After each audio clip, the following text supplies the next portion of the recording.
Boys and girls, I want to take now this time to welcome you to our lesson 26. And our lesson 26, boys and girls, we are going to talk about apartheid policy in South Africa. We are talking about apartheid policy in South Africa. Others call it apartheid. So whichever pronunciation is right and easy for you, take it. I prefer calling it apartheid. Now, apartheid policy, we are talking of the policy here. But now when we talk of the policy, we are looking at the principles that guide the operations of an organization, an institution, or an individual.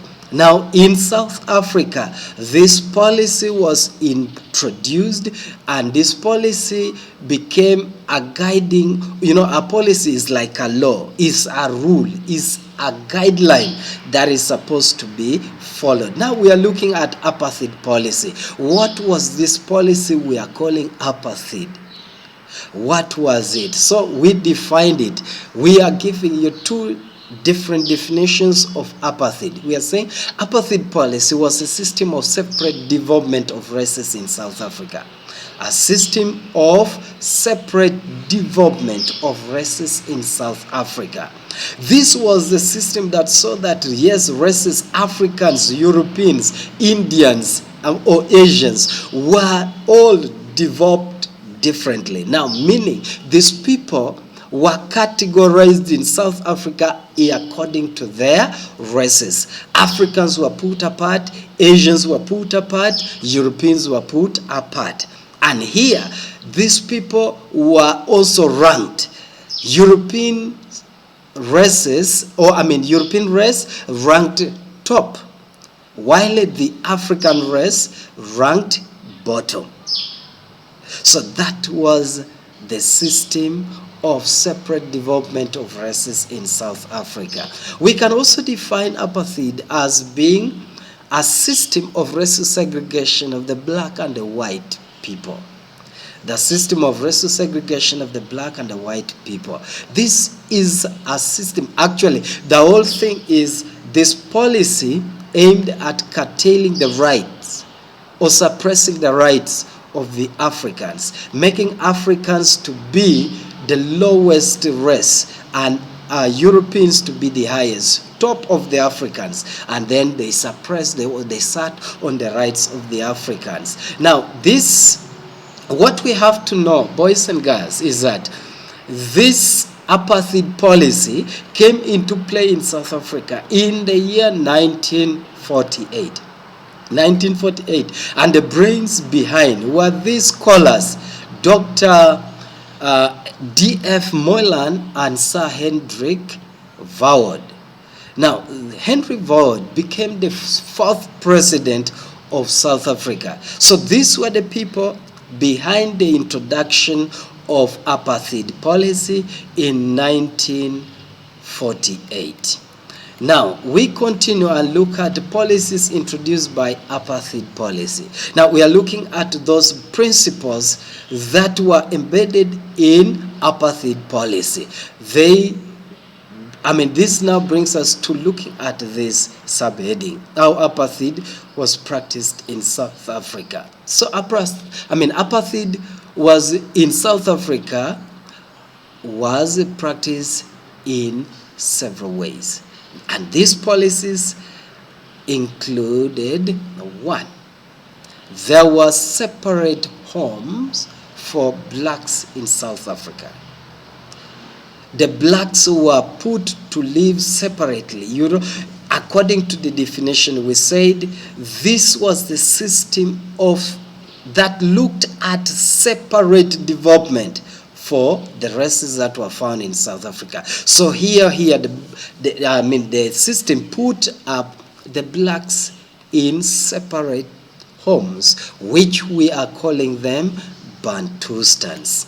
Two, we are saying Africans were not allowed to share schools with the whites.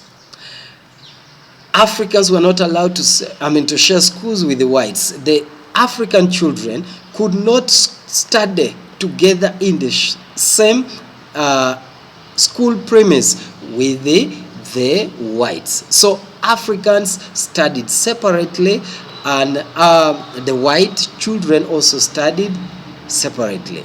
The white children went to the best schools. African children went to the poorest school or the worst schools. There were separate hotels for blacks in South Africa. Even hotels, even roads. Now, all these are social services were not shared. Were not shared. Africans used the poorest. Meanwhile, the whites used the best roads and then the hotels in the country. We continue seeing this, and now as we move on, we are looking at Africans' reactions towards apartheid policy. How did Africans react towards this policy? Definitely, since it suppressed the rights of the Africans, Africans had to show their dissatisfaction with this policy, so they reacted. And they reacted in various ways. One, Africans composed songs against apartheid.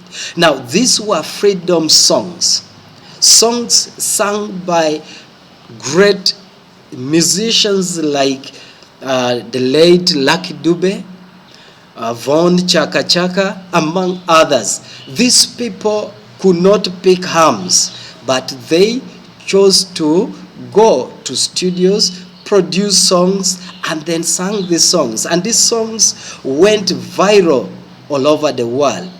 They expressed how they were being suppressed by the white minority in South Africa through this policy we call apartheid.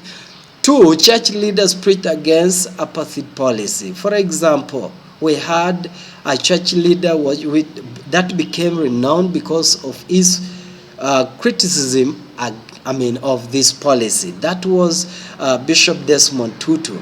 Bishop Desmond Tutu did a lot against this. He spoke publicly against the apartheid policy. Africans formed strikes and riots against apartheid policy.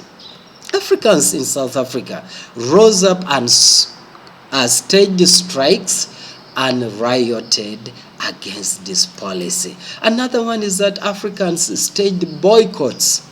They boycotted goods, they boycotted services that are provided by the whites because they wanted the world to know how bitter they were with this policy.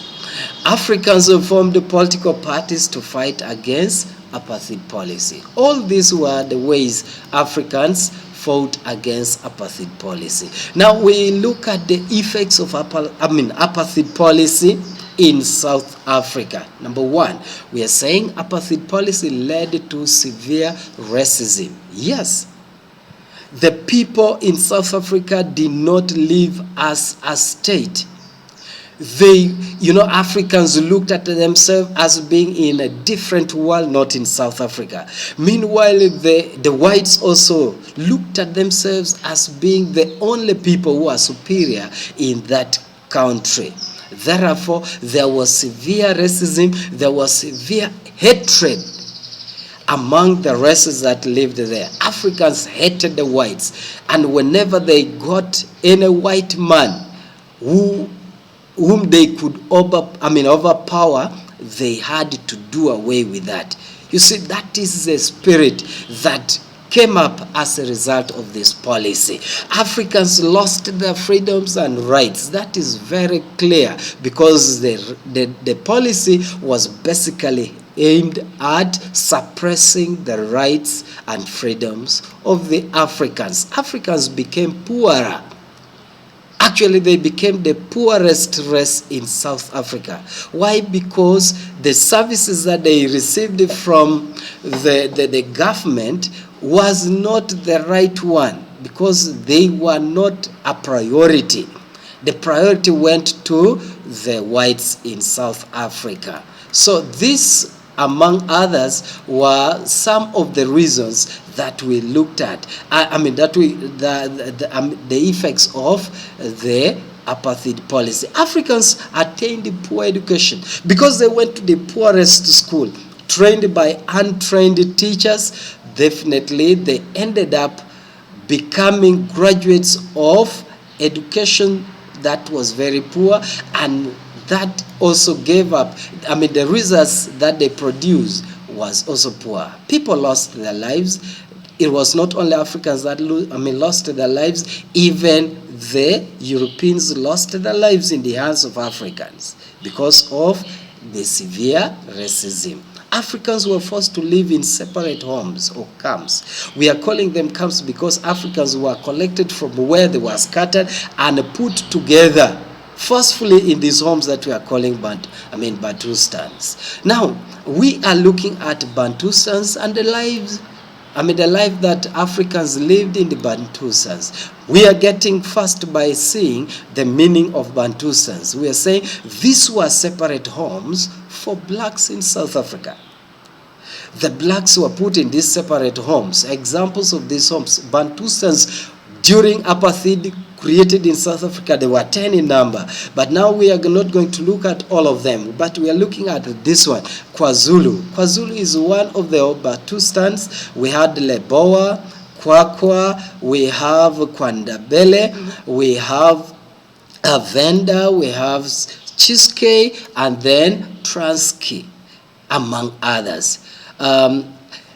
You will get to your notes and check on the spelling. Kwakwa is not correctly written here. It is not supposed to be K but W. You will correct that in our notes. I believe it is the right thing. Now we are looking at reasons for creating Bantustans in South Africa. What were the reasons that the white government gave for creating Bantustans in South Africa? One, to keep the blacks and the whites apart. These people were expected to live separately without getting united. So the blacks were created, Bantustans were created to keep these people apart. Two, to create a large reserve for labor. They wanted these people, the Africans, to be in camps so that in the event that they needed labor, they would just go and pick them to work in their plantation. Two, to limit the growth of mass African nationalism. They wanted Africans, the spirit of unity among the Africans, not to grow stronger. And that is why they were suppressed and put in camps, so that their freedom is curtailed, because in camps they would easily be monitored. Another one was to avail the white farmers large pieces of land for agricultural development. In the event that the farmers or the white farmers would want to establish their plantation, they knew that when the Africans were put together in camps, there was no opposition to them, so they could easily establish their plantation. Now we are looking at conditions that were there in these Bantustans. This can also be meaning problems faced by Africans in Bantustans. One was low employment. Definitely that's very true, because they were camped in one place. Two, poor housing in those places. Now when we talk of poor housing, that means the accommodation was very poor. Transport and communication network was very poor. Overcrowding, homes were congested. You know what a camp looks like. And then we have poor social services and amenities. There was also the problem of poor hygiene. Poor hygiene was also another problem. So boys and girls, these were the problems these people encountered. But now when we are looking at these problems, we definitely head and think of the end of our lesson. As we come to the end of the lesson, I'm appealing to you that we always provide you with the notes, and then at the end of it all, at the end of the notes, we have the activity. So the activity for this work of lesson 26 is provided there. I believe you are going to do it, and I encourage you to do the work. Please take time and then do the work. Where you do not understand, we have the provision for you to give us your comment, and every comment that you give us will give you response to. I pray that you remain safe, stay protected, and always remember to wash your hands with water and soap. Sanitize where possible, and above all, help your parents with their home responsibilities and duties. Do us a favor and stay safe until the time that we'll meet again. May God bless you. Thank you, and bye-bye for now.